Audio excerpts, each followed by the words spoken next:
And we're missing our protagonist, Yeah. the very funny, the very crazy Figs. Iman Shah, wherever you are, we love you, we miss you.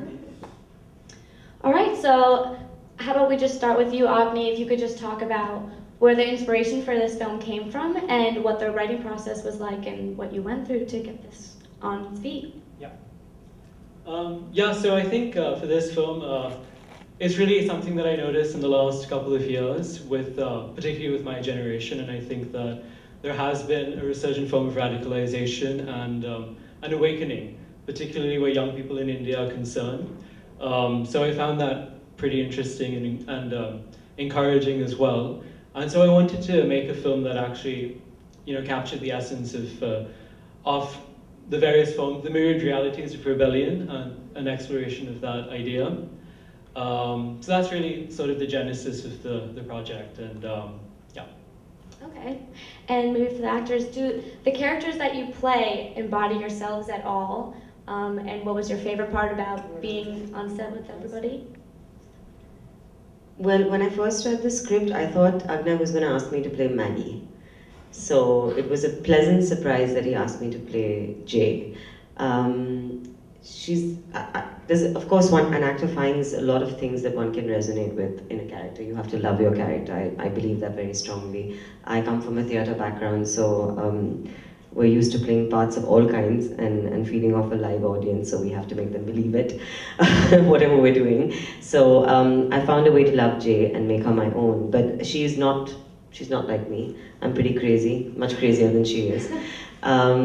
So it was an interesting part to play, and it's certainly a quieter and very endearing character, and it became that. And I think more than anything else, this is an ensemble film. All four characters are, they feed off each other and they play off each other, and Jay would be nothing without Figs, and Figs would be nothing without Maggie, and Maggie leans on Niz. So I think it's very much a sort of, and it was written like that, and it was made like that. And sitting here in the theatre watching it now, it was so nostalgic. I mean, we remembered scenes that we shot and moments that we shot that were incredibly hard to shoot in really cold weather. But it's wonderful to be here, and it's just wonderful to see the fruits of our labor.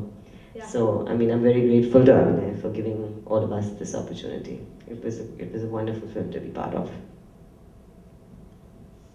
Maggie. Yeah, I'm really nothing like Maggie, and Maggie's nothing like me. But yeah, I mean, supposed to be pretty though. Like Ira said, there's something that resonates, the character and the person.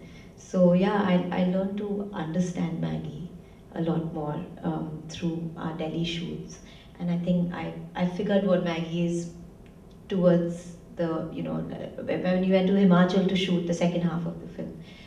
That's when I started to understand Maggie much more. So yeah. I would be really interested to know what the audience felt about all the characters. Yeah. And whether they were relatable and sort of, or they just seemed like aliens. We have those as well. Woo!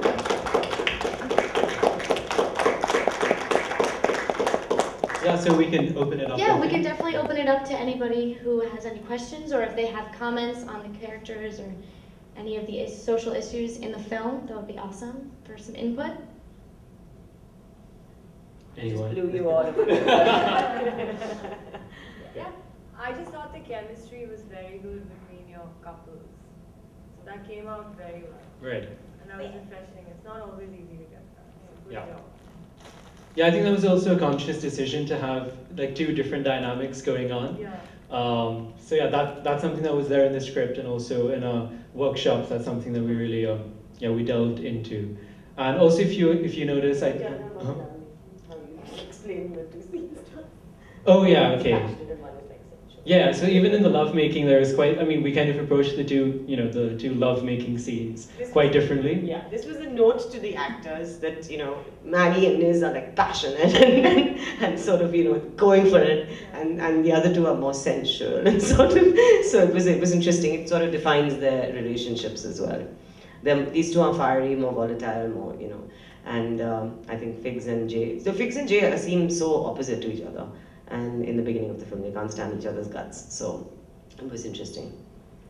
Yeah, and I also think that it's like the cross-section of young people today. You have the activism and the apathy, and even with the Figs and Jay, I mean, they're two sides of the same coin in a sense. They embody two different ends of a spectrum of rebellion, whereas the other two characters were more take on conformity. And yeah, just to add to that, I think that's a very important point actually, because I think youth all over the world, not to sort of use the word stereotype, but a lot of young people today are living that life of basically living in a bubble, whether they come from a privileged background or whatever it is. And it's not just specifically about the drugs or the parties, but it's just that that's their lifestyle, that's the only lifestyle they know. So they are living in a little bit of a bubble, which is what, you know, sort of Maggie is. And Figs, as a result of maybe, you know, his association with Maggie and his lifestyle and his upbringing, is also like that. And that's why he's so anti sort of anyone who wants to make a change or doesn't believe in making a change and thinks, you know, people are stupid to even try to do that.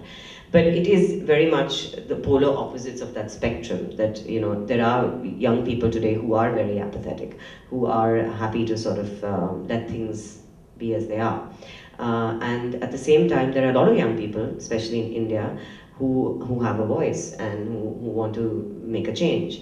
And, you know, it's a very fine balance. And I think that Agneya, I find, you know, I just think it's an extremely admirable and extremely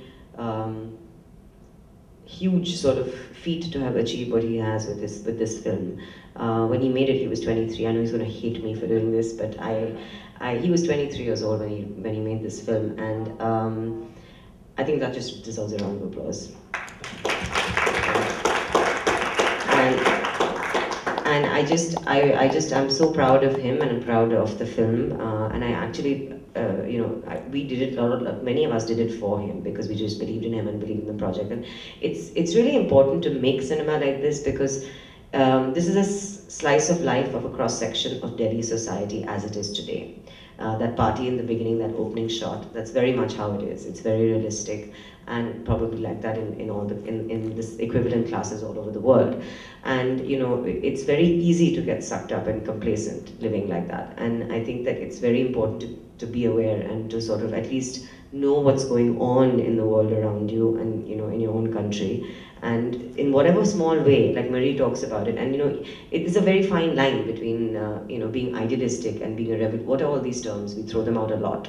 Idealism and revolutionary, and, you know, what does that really mean?